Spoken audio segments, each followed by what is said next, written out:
competitive dadliness. There was a small, neat woman waiting on the steps of the plane. She had very white teeth, and her hair was as smooth and black as Playmobil. She offered Florida her hand and said, "Florida Digby, so pleased to meet you. How does it feel to have one of the 4 best dads in the world?" "Who are you?" said Florida. "I," said the woman, "am Dinah Drax." Dr. Drax, the woman herself! When it was my turn to shake her hand, I got so excited I forgot to let go of it. She must have thought I was trying to get one of her fingers as a souvenir. I tried to think of something clever to say, but all I could manage was, "I love your phones." A lot of people do, you know. Thank goodness. "He's always going on about you," said Florida. "All complimentary, I hope." "I don't know. I never listened to him." "Love this plane." The plane was impressive, I have to say. It didn't have rows of seats like a normal plane. It had couches and easy chairs and little tables. There were 3 children down at the front and Galaxy Trader playing on a big video screen, and 3 dads at the back on the couches. "Maybe Florida would like to go and play with the other children while I introduce you to the other dads." "Okay. You can let go of my hand now, Mr. Digby." "Oh, sorry." I hadn't known until then that Dinah Drax was Chinese. Drax isn't her real name. Her real name means something like victorious over life's tribulations, but she changed it to Drax because victorious over life's tribulations didn't fit on the side of a phone. She took me to the back of the plane where the dads were sitting around. One of them was a skinny man with a big fat book about prime numbers. Now, I thought I knew all about prime numbers because of being gifted and talented, etc. But what I know about them comes to about a page. This book was at least 1,000 pages long, and he'd nearly finished it. So he was roughly 1,000 times cleverer than me. He looked up from the book and smiled. "I'm Samson II's father," he said. He pointed over at Samson II, who was sitting next to Florida, also reading a big fat book. "I'm Liam," I said. And before I could ask him why Samson II had such a weird name, he said, "And my name is Samson I. I am from Waterloo," he said. "I'm from Waterloo too," I said, "but not the one with the neighbouring jungle, the one on the bypass." He went back to reading his book. The next dad had a bald head and a nice blue suit. He gave me a card with his name and a phone number on it and pointed to a boy who was hogging the games console. "That dear lovable boy," he said, "is my son Hassan Xanadu, and I am his father, Edhem. You can call me Eddie." A man with very short hair and a big chest gave me a nod and said, "Martinet, at your service." He took my hand and gripped it so tight that I wasn't sure whether he was greeting me or trying to initiate unarmed combat. "I am the father of Max. Max, greet the gentleman." At the far end of the plane, a boy with exactly the same haircut as Mr. Martinet jumped up and gave me exactly the same nod. "Max is short for maximum," said his dad, "which is what maximum is. He is the maximum Martinet." "My name's Liam Digby," I said. "Please call me Liam."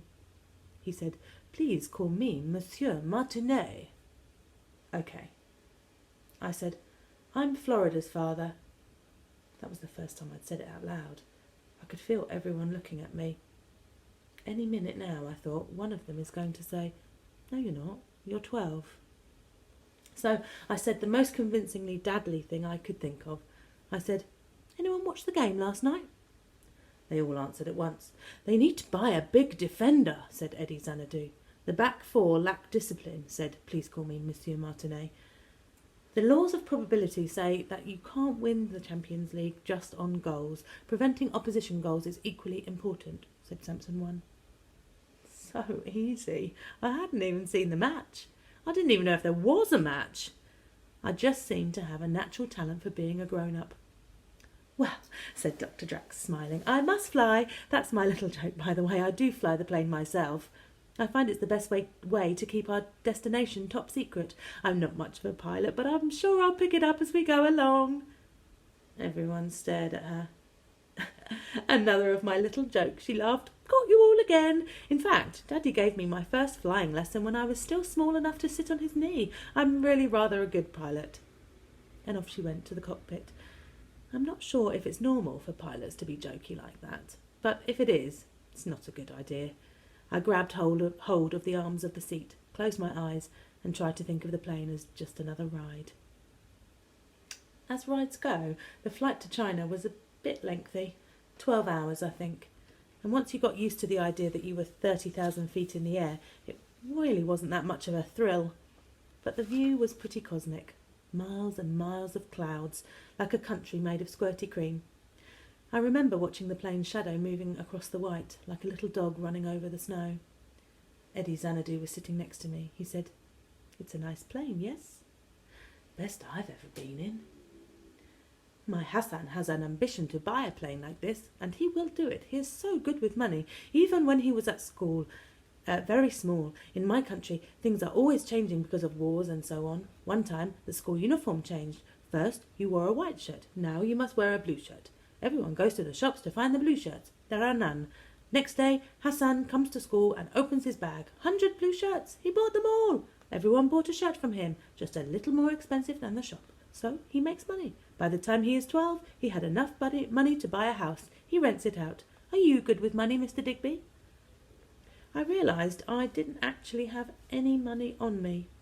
I just said, "No, not like that, not at all. Hassan is a genius with money." "Excuse me," said Samson One. I couldn't help overhearing the conversation. "Is your boy really a genius?" "More than a genius, a wizard with money." "Oh, with money," said Samson One, shaking his head with disappointment. Samson Two is officially a genius. He did a project on irrigation, and it was so good the government bought it. "How much did they pay?" asked Eddie. $50,000. "My Hassan would have got you twice as much."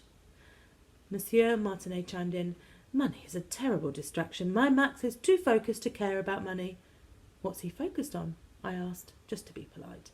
"Success." "Oh, right. Are you interested in success, Mr. Digby? I have written a best-selling book on the subject. I believe everyone can be a winner. It just takes a little discipline." My World of Warcraft guild had once taken over an entire territory. We were even going to rename it, but then it was completely destroyed by a flight of dragons, I said. "Interested, but not, bothered." "What about Florida? What is her speciality? Is she a financial wizard, a natural leader, a genius?" "You are joking," I laughed. They all looked a bit baffled, and after a while Samson One said, "Why would that be funny?" "All she thinks about is shopping and celebrities. All she wants to be is famous." "How strange," said Monsieur Martinet. "Not really. All her friends are just as bad." "I meant, how strange for a man to talk about his own daughter in that way." "Oh," I said. "Well, It turns out that being a dad is a competitive sport. You're supposed to think your kid is the best kid. You're even supposed to try and convince other people that your kid is the best kid. You're supposed to be proud of your child. I sneaked my dad's copy of Talk to Your Teen out of my waterproof backpack, but I thought the other dads might be suspicious if they caught me using the instruction manual, so I took it to the loo. Reading in the loo is definitely dadly. It's all about listening, apparently. If you don't listen, your child becomes introverted and sulky. The more you listen, the more you'll understand. The more you understand, the more you'll find to be proud of. And if you're proud of them, they'll be proud of themselves. Later, I tried listening to Florida. She was down at the other end of the plane going on about Daytona or Paris or Brittany or someone. "You see, her mother had chronic obesity. You know what that is? She was fat for a very long time. And that's why she's got all these eating disorders, because she doesn't want to be like her mother," etc., etc. It didn't seem to help. In fact, I thought it might be better if she did get a bit introverted and sulky. Then we landed, and the doors opened. It was dark outside, but the plane soon filled up with the smell of toasted sand. "Are we on the beach?" said Florida. I said, "No, we're not on the beach." "We are in the desert," said Samson Two, and taking into account speed and direction, I would estimate that the desert in question is the Gobi, sometimes known as Hanhai, or the Dry Sea. Florida said, "I didn't know we had deserts in England." "England?" Samson Two laughed. "We're not in England.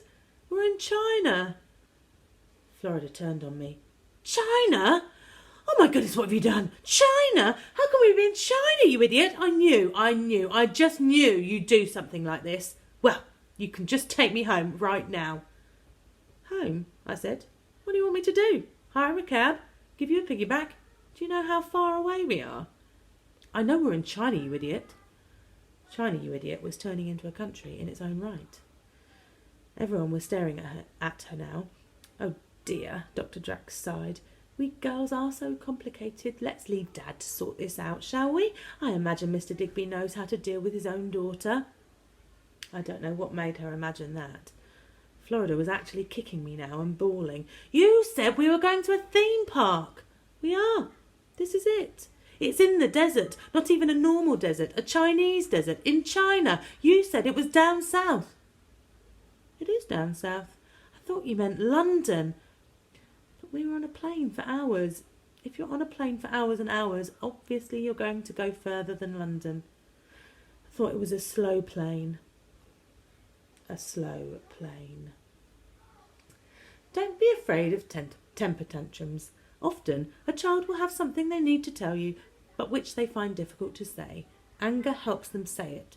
Think of the anger as emotional FedEx, something you turn to when the normal post just isn't fast enough. From Talk to Your Teen. Talk to Your Teen does not have a chapter specifically called When Daughters Kick You in Public.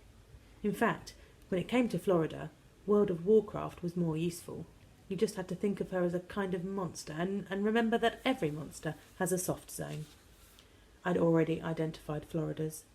So when I noticed that the others were all shuffling around on the steps of the plane, arranging themselves into some kind of group, I pretended to ignore Florida and shouted like I was talking to Dr. Drax. It's okay, Dr. Drax.